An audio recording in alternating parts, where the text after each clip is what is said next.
Hi everyone, Mrs. Olsen here. This video is only a reading of the India caste system reading document. So if you'd like to listen and follow along, you are more than welcome. Here we go.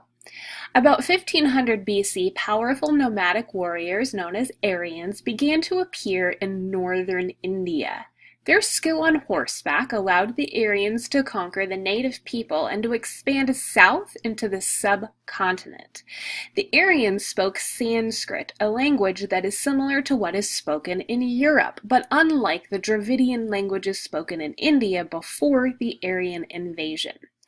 The similarities with European languages suggest that Aryans may have migrated to India from Central Asia, but we cannot be sure because the writings of the Aryans do not suggest they came from somewhere else. The Aryans wrote songs and stories about their gods. The stories were called the Vedas. The Vedas were handed down by word of mouth for hundreds of years until about 500 BC when the Aryans learned to write. The Rig Veda is a collection of more than 1,000 songs that survives to this day. The influence of these stories is why the period of Indian history, lasting from about 1500 BC to 322 BC, is known as the Vedic Age. I'm going to scroll down. About 1000 BC, the Aryans discovered iron ore in the Ganges River Valley. The Aryans used the iron to build strong plows to grow crops. They also used iron weapons to control the Dravidian people and to impose a rigid social structure called the caste system. This is what our reading document and our lesson is about, the caste system. Caste members lived, ate, married, and worked within their own group. A person born into one caste rarely changed castes or mixed with members of other castes. At the top of the caste system were the Brahmin and the Kshatriya. The Brahmin were the priests, teachers, and judges who understood Dharma.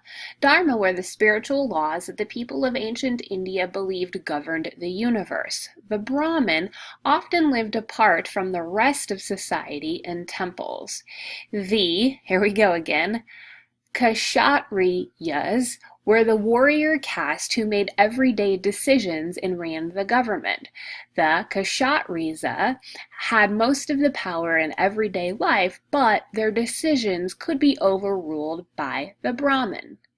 The Vaishya were skilled farmers and merchants. They occasionally had leadership positions in local villages. The unskilled workers were of the Sudras caste. Members of the Sudras caste often worked on the farms of the people of higher castes. Scrolling down again.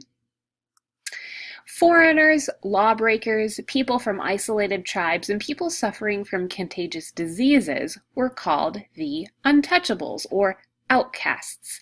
Members of this caste were traditionally regarded as unsuitable for personal relations with people in the caste system. These untouchables had jobs or habits involved polluting, scrolling up, activities such as having a job that involved ending a life. Caste members were vegetarians, so people who ate meat or fish were not accepted into their society. Untouchables were hired to do work that members of the caste system would not do. These jobs included killing or disposing of dead cattle or working with their hides. The untouchables often worked as sweepers, washers, or in other jobs that required contact with human emissions such as sweat, urine, or feces. Untouchables were forbidden to enter temples, schools, and wells where caste members drew water.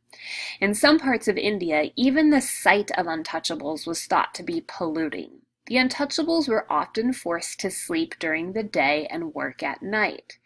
Caste system became less rigid as the Indian people were exposed to outside ideas.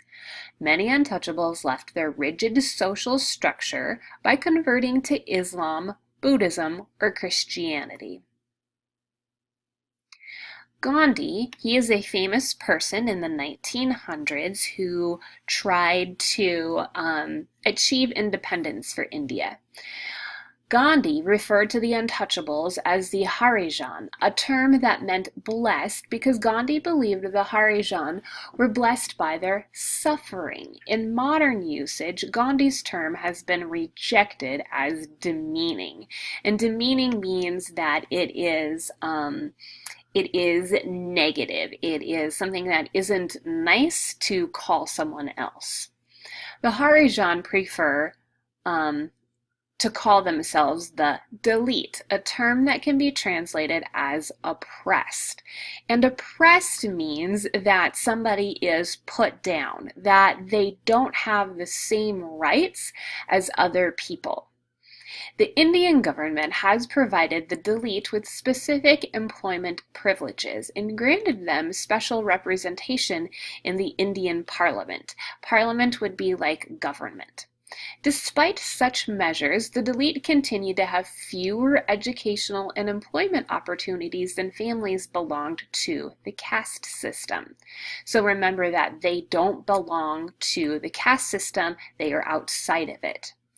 The British controlled part or all of the Indian subcontinent from 1612 to 1947. The British thought that caste members believed they would have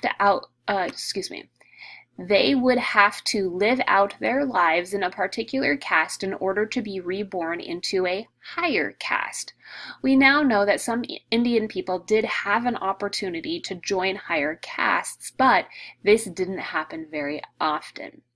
Discrimination against the Dalit has been forbidden by the Indian Constitution since 1950, but many of India's 160 million Dalit continue to live in poverty. Indian people with family names associated with the Dalit often face prejudice, though the Indian people elected a Dalit to the presidency. K.R. Narayanan served in that position from 1997 to 2002. So this ends the reading for India's caste system.